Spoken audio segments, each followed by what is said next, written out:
জানো মা, এখন আমি অনেক সকালে ঘুম থেকে উঠি। আগে যখন তুমি বলতে বিয়ের পর দেখবো বেলা 10টা অবধি কত পড়ে পড়ে ঘুমোতে দেয় তোর শ্বশুর বাড়ির লোক, তখন ঠিক বুঝতাম না। আসলে ঘুমোতে দেয় না বললে ঠিক ভুল হবে, দেওয়া বা না দেওয়ার প্রশ্ন আসার আগেই আমি উঠে পড়ি। কারণ একটাই, ওই যে শ্বশুর বাড়ি, আমার তো বাড়ি নয়, তাই চক্ষু লজ্জায় আমি উঠে পড়ি।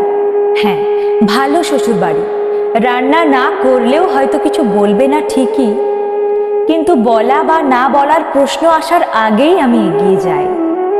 কারণ একটাই, ওই যে শ্বশুর বাড়ি, আমার বাড়ি তো নয়। মনে হয় কিছু না করেই শুধু বসে বসে খাবো, ভাবতেও কেমন লাগে।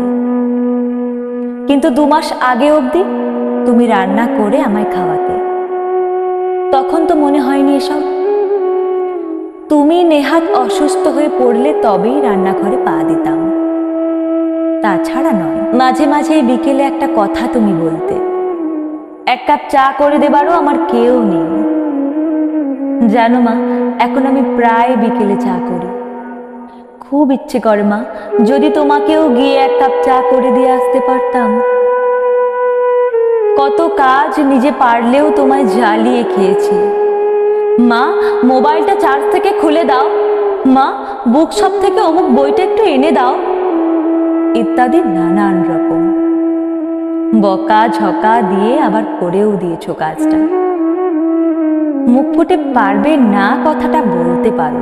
আমি তো কতবার তোমাকে বলতাম পারবো না, যখনই তুমি কিছু করতে বলতে। আজ আমি নিজেরটা তো করি, মাঝে মাঝে বড় বলে জানো, মোবাইলটা এনে দাও। তখন ভাবি, ও তো নিজের বাড়িতে আছে, তাই হয়তো আবদার করাটা এখনো ছাড়েনি। আমার তো বাড়ি না, বরের বাড়ি, ওর বাবার বাড়ি, আমার শ্বশুর বাড়ি। মাঝে মাঝে খুব ইচ্ছে করে জানো, এই কথাগুলো কাউকে বলি, বোঝাই, কিন্তু আবার ভাবি লোকে আমাকে পাগল বলবে।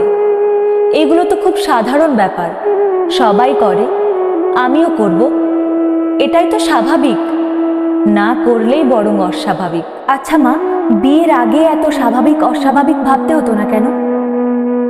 বিয়ের আগে তুমিও কি এসব ভাবতে না? আর বিয়ের পর আমরা এসে সব ওলটপালট করে দিয়েছি। এখন বুঝি, রাতে শোবার সময় তোমায় ক্রিম মাখতে বললে তুমি কেন বলতে আমার ওসব লাগবে না রে? কারণ ওইটুকু সময় রেস্ট পেলে তোমার বেশি কাজে লাগতো।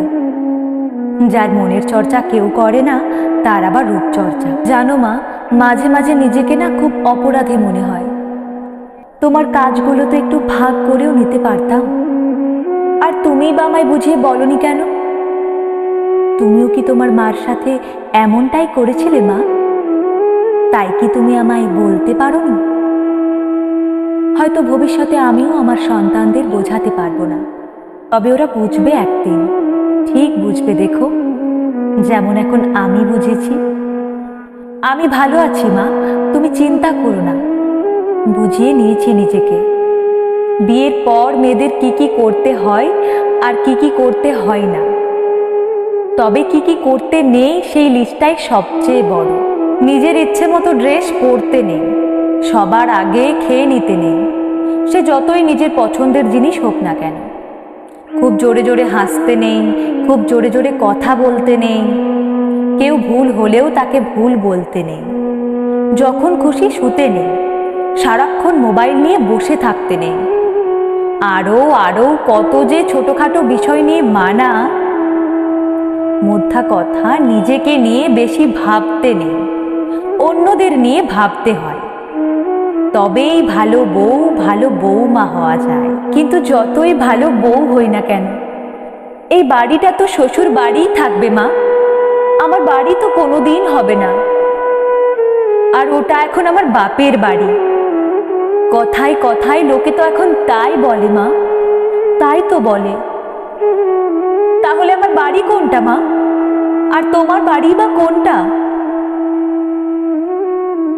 তুমি ভালো থেকো মা, আর পরের জন্মে আবার আমার মা হয়ে এসো। পরের জন্মে প্রথম থেকেই তোমার কষ্টগুলো ভাগ করে নেব। ইতি তোমার মেয়ে।